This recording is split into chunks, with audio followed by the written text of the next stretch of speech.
You call this a report? My blindfolded intern did better. You are just a nobody in this company. Anonymous person? And yet I was the only one who discovered the mistake. Okay, let's see who will be exposed in today's audit meeting. That morning, the room went silent just long enough for me to believe I'd finally get to present the report I'd spent 3 weeks preparing.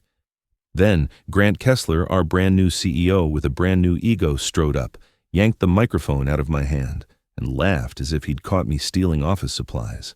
20 years of work, he said loudly enough to rattle the light fixtures. I'm guessing that means you're excellent at storing dust. A few people winced. The rest stared at the table, suddenly fascinated by wood grain. No one spoke. No one defended me, apparently. 20 years also made you invisible. Are you listening with a cup of coffee in your hand today? I hope you're taking a slow breath. This part gets heavier. And tell me, where are you listening from right now? If you had to guess, what do you think the first real shock in this story will be? If you're curious, stay with me and consider subscribing so you don't miss the moment everything turns upside down. Now, back to that morning. Grant smoothed his suit jacket, enjoying the moment far more than anyone should. Anyway, he continued, I've already finished the quarterly report myself, sent it out at 1:00 a.m. Beautiful numbers, elegant, even something our legacy staff may not fully appreciate. His eyes flicked toward me with a grin sharp enough to cut glass. I swallowed the sting, forcing a polite smile, the kind you make when you're trying not to throw a stapler. But when he projected the report onto the giant screen, my attention snapped to the timestamp. 1:00 a.m., 5 hours before the bank usually released the raw financial feed. A quiet alarm tripped in my mind. Something was off, way off. Grant wasn't just arrogant, he was impossibly ahead of the data. I leaned back, letting the shock settle beneath a layer of dry humor. Storing dust. At least dust doesn't lie about numbers. Then, just as Grant bragged about data mastery, a junior analyst at the front whispered far too loudly, wait. Didn't the bank release yesterday's feed at 6 a.m.? Nobody reacted. Nobody dared to.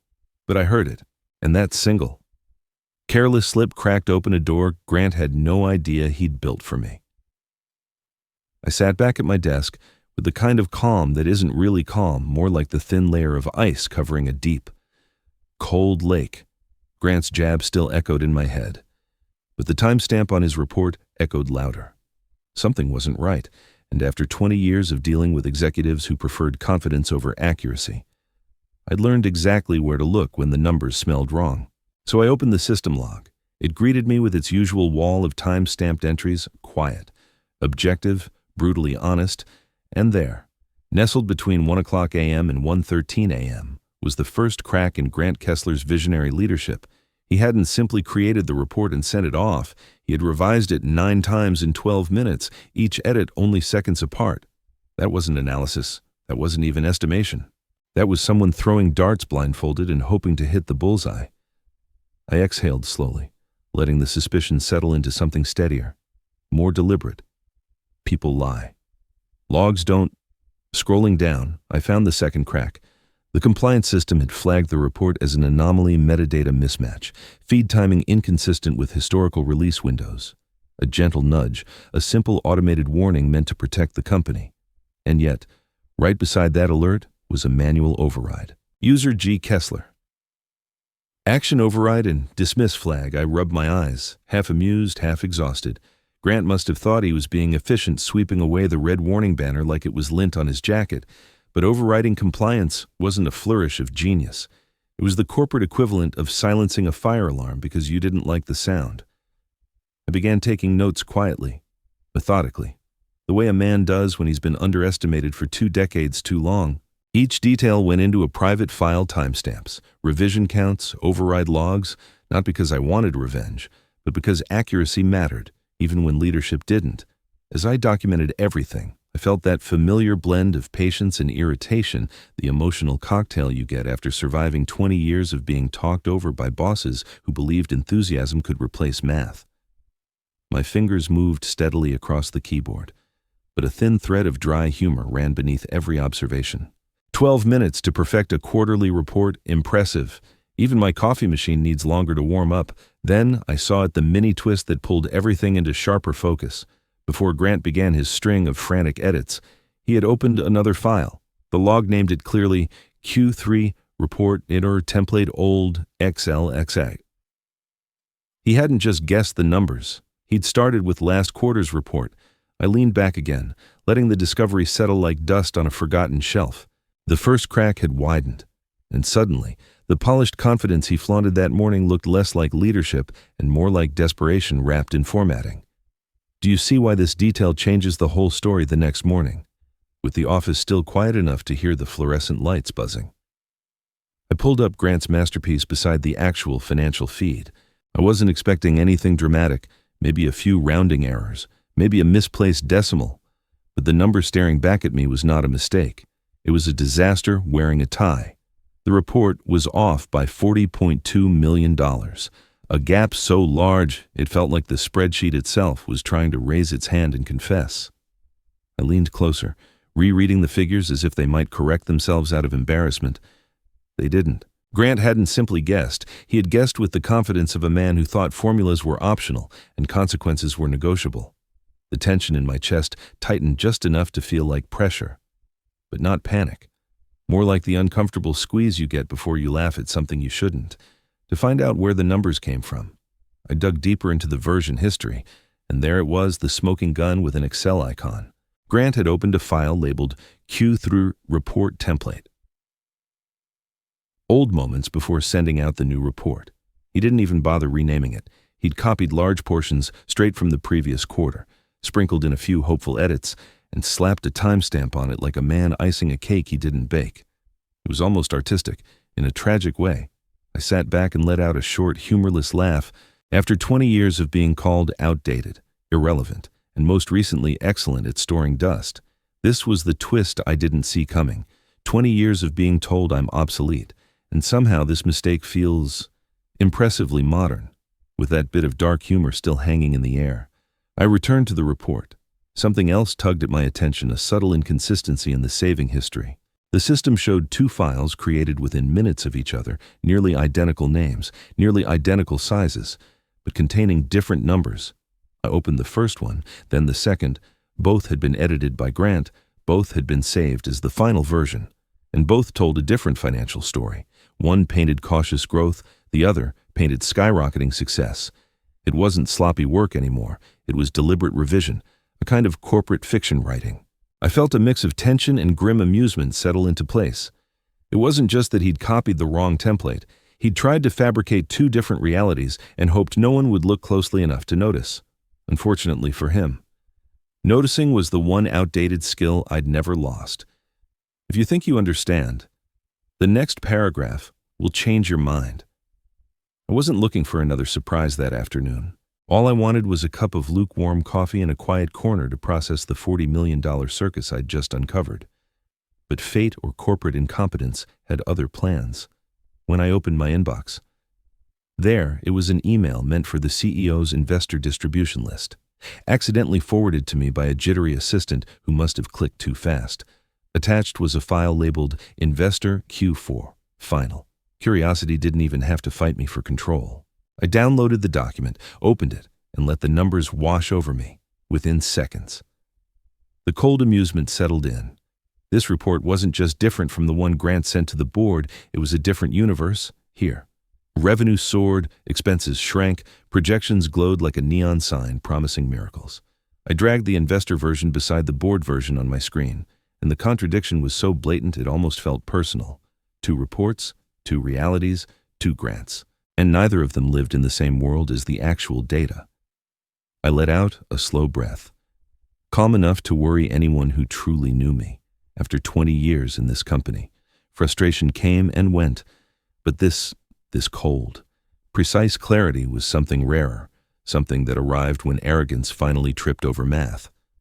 As expected, my first encounter after discovering the dual reports was Mason Brooks, the youngest member of the board. Mason was 32, freshly polished from a tech leadership fellowship and unbearably proud of it.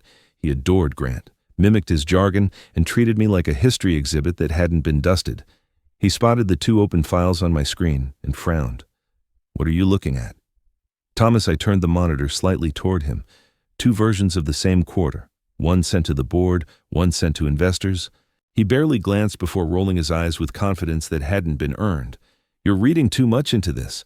Grant's strategy is dynamic. You're, well, a little too sensitive about data. The cham biem trong toi mun batran hu mot ku fan jon. Nhung toi nuot swang. Gyu gyong bin tin jen lan. Dynamic is one word for it. He crossed his arms, still clinging to the illusion that confidence beats arithmetic. You've been here a long time. Riley, sometimes experience makes people paranoid. Maybe trust the new vision. Before I could respond, both our screens flashed with a bold red banner. System alert. 2 conflicting reports detected. Review required. Mason's confident posture faltered. His eyes darted between the files. Then back to me. As if the numbers had betrayed him personally. For the first time since Grant arrived, his voice lost its swagger. Why? Why would the system flag that I met his gaze? Calm and steady. Because, Mason, once in a while the data you think I'm too old to understand actually tells the truth.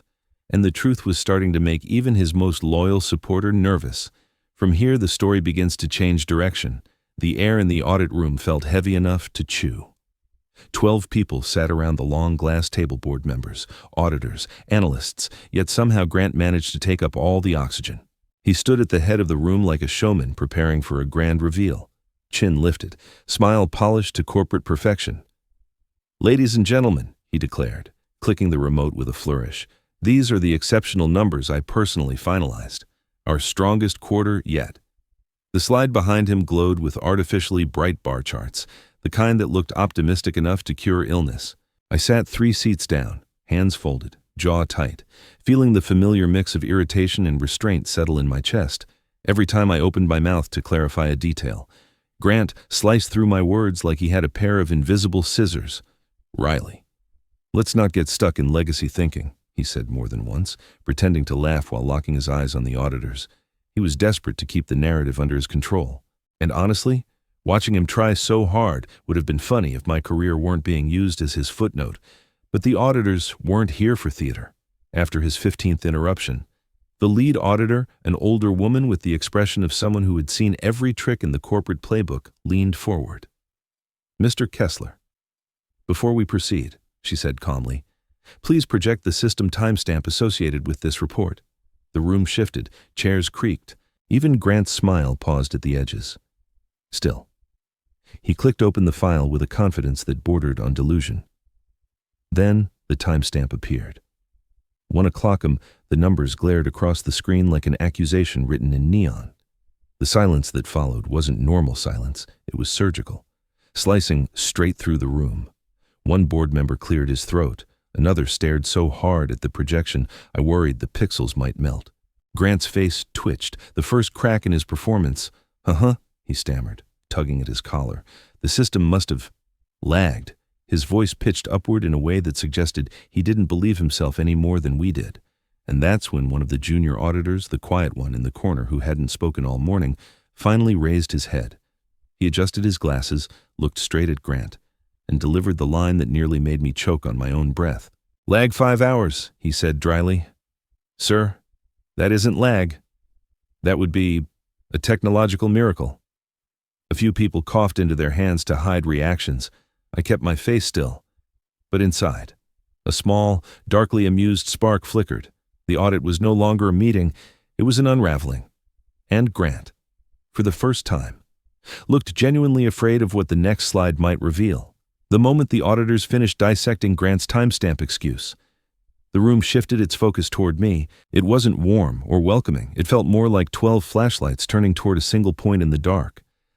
I straightened my notes, let the tension settle over my shoulders, and stood. If Grant wanted a performance, then fine. I'd give him the kind he wouldn't forget. Per your request, I said calmly. Connecting my laptop to the projector, here's the actual feed from the bank. As you can see, the file was released at I tapped the screen 6 o'clock a.m., exactly when it always is. The numbers appeared, pristine and undeniable. The room inhaled as if the data itself carried oxygen. Every board member leaned back or forward in some version of disbelief, their eyes bouncing between the bank's timestamp and Grant's midnight fantasy. I watched their expressions sharpen, suspicion tightening like a cord around the table. And for once, I didn't bother softening the blow. Let the truth do its work. Grant's face flushed a blotchy red. He slammed his palm onto the table so hard the water glasses trembled. Are you accusing me of something, Riley?" he barked, voice cracking at the edges. "Is that what you're doing now? After everything this company has invested in you?" I let a long, deliberate silence stretch across the room. The tension tightened until it hummed. Then I looked him square in the eyes, my voice smooth and cold as polished steel. "No," I said. "I'm not accusing you of anything." He exhaled sharply, relieved for half a second. "I'm simply asking," I continued, tilting my head slightly, "where you obtained data 5 hours before it existed." The silence that followed wasn't silence, it was impact, a clean, heavy blow landing straight in the center of his performance. Several board members stopped breathing altogether. Mason Brooks, seated closest to Grant, wiped his forehead with the back of his hand. His confidence had evaporated faster than Grant's credibility. The man who once called me outdated now looked like he wanted to crawl under the table and hide behind a spreadsheet. Grant opened his mouth, closed it, opened it again. No sound came out. His jaw moved, but his thoughts apparently refused to cooperate. I pressed on, my voice steady. "All I've done today is present the timeline exactly as it happened. If there's a reasonable explanation for how you obtained non-existent data, we'll all be happy to hear it." The auditors scribbled notes so quickly the pens scratched like static. The board exchanged looks, some sharp, some furious, some quietly pleased that someone had finally cornered the man who thought rules existed only for those below him. Then the chairman of Audit cleared her throat. "Given the discrepancies," she said firmly, "this meeting is paused effective immediately. All devices used in the preparation of Mr. Kessler's report are to be seized and sealed for investigation." Grant froze, for the first time all morning. The room finally felt like it had enough air, just not for him. When the audit meeting resumed that afternoon, the atmosphere had shifted from tense to outright unstable, like everyone was sitting on the edge of a fault line waiting for the next tremor, and the tremor arrived faster than anyone expected. A whisper circulated down the table the investors had somehow heard.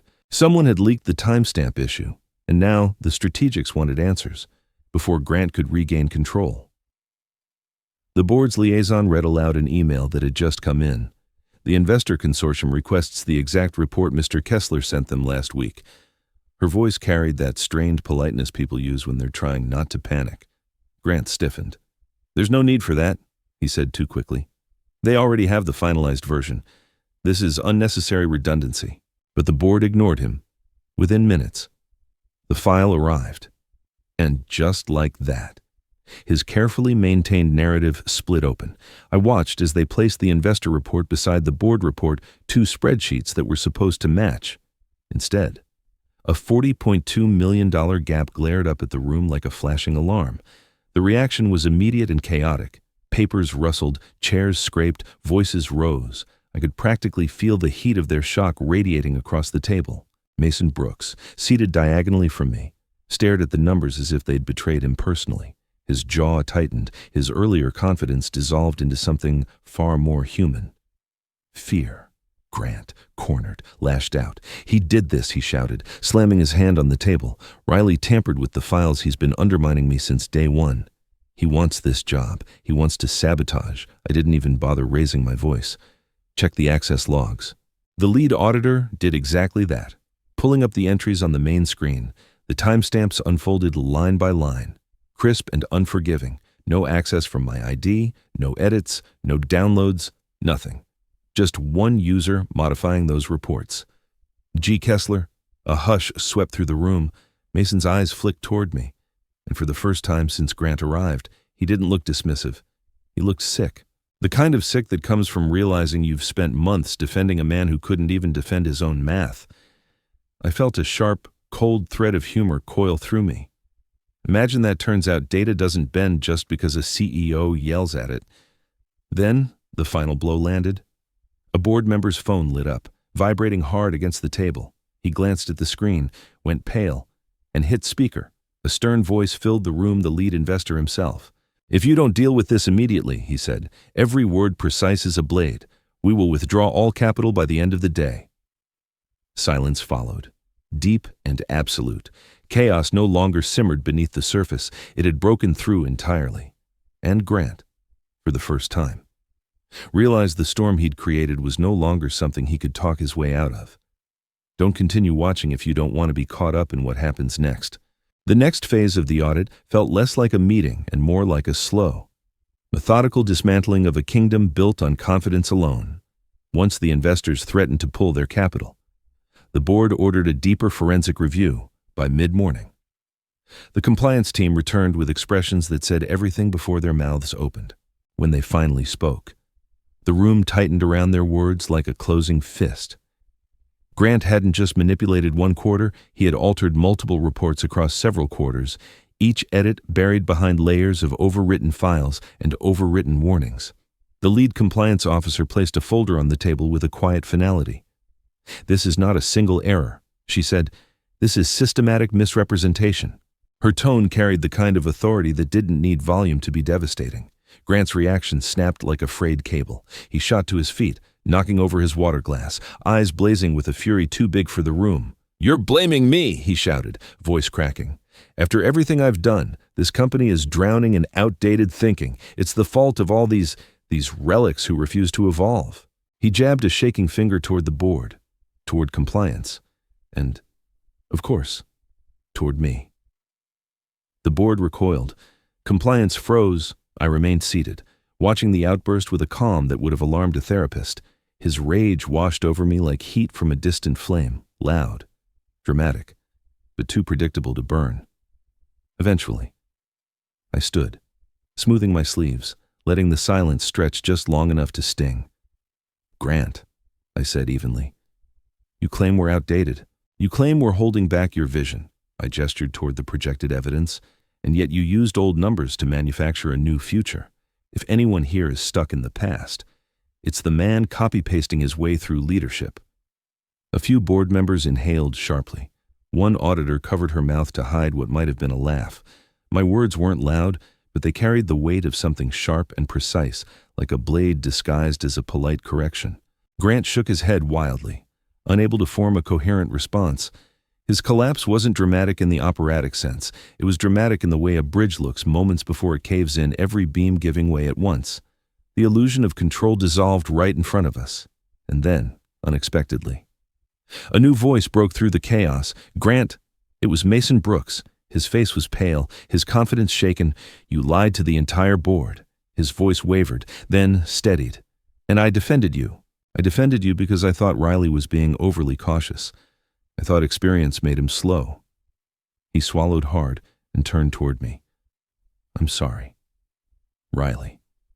For the first time since this saga began, the room felt absolutely still, as if even the walls were reconsidering whom they had trusted. The closed-door session began with a silence so deliberate it felt ceremonial. No audience, no assistants, no theatrics, just the board, the auditors, and the weight of everything that had unraveled for the first time in weeks. I felt a strange, steady calm settle in, the kind that arrives only when the truth has finally gathered enough momentum to speak for itself. I took my seat along the wall, not as a participant, but as a witness to the fallout of arrogance meeting accountability. The chairman opened the meeting with a single line. "Our investors require an immediate leadership change if we want the deal to survive."